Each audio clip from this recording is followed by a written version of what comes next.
Why is Nigeria a powerful nation? Nigeria has numbers, and numbers mean everything. There is no superpower out there with a small population. At least you need more than 50 million populations to make some noise.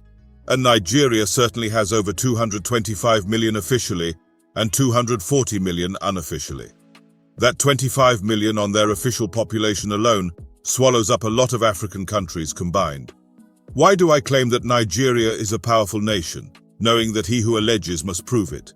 Here are my proofs, and I'm only giving you 2 out of my 5 today.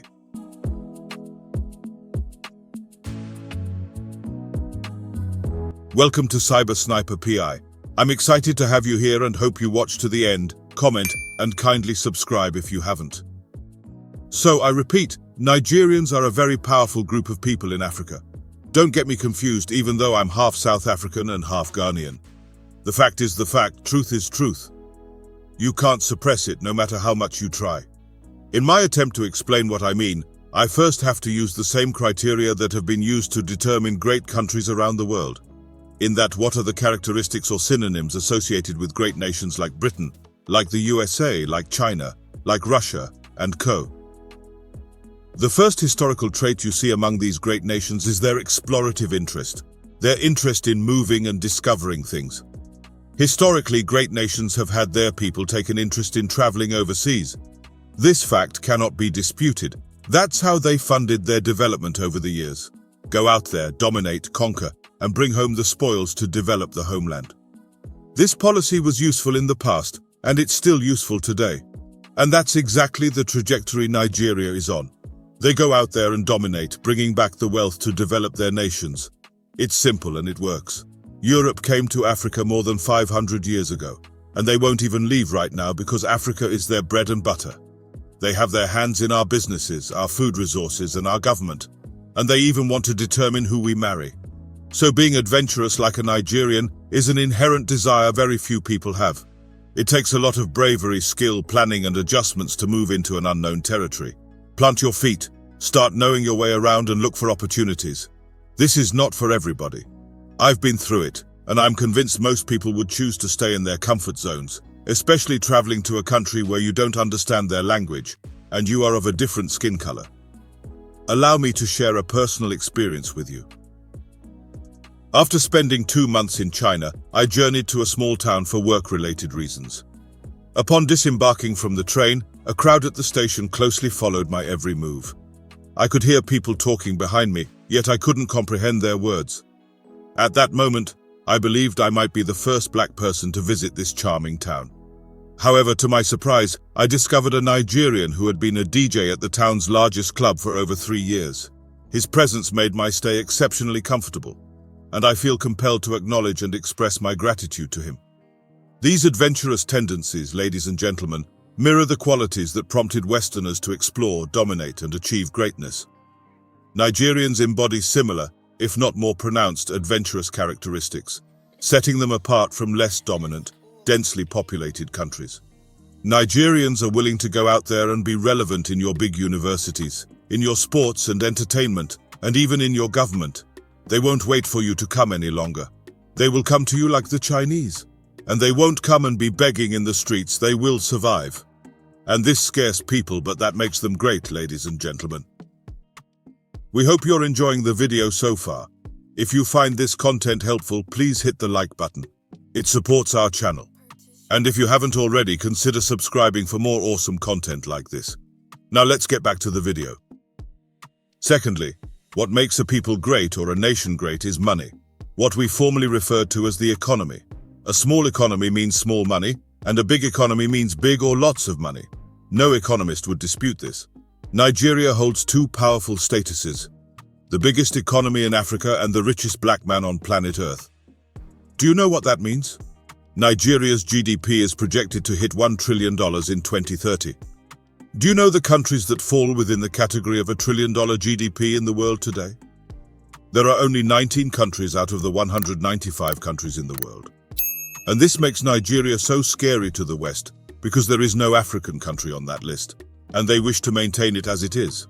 Or in the worst case scenario, they wish only South Africa would make it up there. Why? because South Africans won't bother you by coming to your country for nothing. They will develop their nation and enjoy within. I have never met a black South African in any other countries I've traveled to. They just love to be in their country, whether for good or bad, and I respect them for that. But that's not what the Nigerian is. That's very far from whom a Nigerian is. And I respect Nigeria so much for being adventurous. Now, did you know the nationality of the richest men in the world in the 50s, 60s, 70s, up to the 2000s and even now? They all came from the USA. What did it mean to America to have the richest people coming from their country? It meant bigger corporations, bigger banks, bigger insurance companies, big everything. I'm saying this because Aliko Dangote is the richest black man on earth from Nigeria for more than a decade now. For more than 10 years he's been at the top, and this super rich man has just set himself up to catapult himself to a whole new level. He's almost completed operationalizing his oil refinery, and when that time comes, when he is 100% operational, which he will be, no black billionaire in the world will see his taillights again. Even the other billionaire racists will have a run for their money.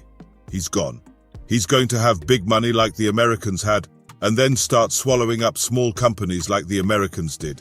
Before you realize it, he's refining oil for all of Africa, which I know is going to happen someday, and buying out the small refineries, just like the Americans did. So they know the road they use, they know what they did, and they see a Nigerian about to do the same, and it petrifies them. The only thing holding Nigeria back at this point is that one leader who will come in and put their house in order. That leader who can clean and sweep and tie up the broom. When that leader emerges, Nigeria will become more powerful than 99% of European countries. The world knows this and fears it because Nigerians are not easily intimidated or manipulated like many African countries. That new leader will bring a new level of sanity to that country. He will know where the loose ends are and won't be afraid to tighten them. I'm speaking proverbially right now. If you type in Google "Who built America?" you won't find government or president names. You'll find individuals. You'll find people like Vanderbilt, Rockefeller, Carnegie, J.P. Morgan, and Henry Ford. If it took individuals to build America, it would take individuals to build Nigeria and any African country. On the other hand, even though every African country has its problems, you should take what I'm about to say very seriously. When you pray for your own country, you should also pray for Nigeria, because if that broom doesn't get tied up properly, and God forbid there is some form of civil war, or any type of unrest in Nigeria, it will mean disaster for every African country, especially West African countries. Ghana is the second largest population in West Africa, and even we are just 32 million people. Do you know what happens when 30 million Nigerians walk their way into your country? Instantly your economy is gone, and everything grinds to a standstill. If not for anything at all but for our own survival's sake, pray for Nigeria and pray for the stability of Nigeria, because when it touches the eye, it's about to touch the nose, and it touches the mouth next. These 2 points are just enough for today, even though I brought 5. I'm done. But if you honestly believe that what I have just delivered is a bunch of trash, let me hear from your point of view. But don't just rubbish mine without providing yours. Thank you so much for watching. If you enjoyed this video, please give it a thumbs up and share it with your friends. Don't forget to subscribe to our channel and hit the bell icon so you won't miss our future videos. Until then, God bless Africa and God bless the Federal Republic of Nigeria.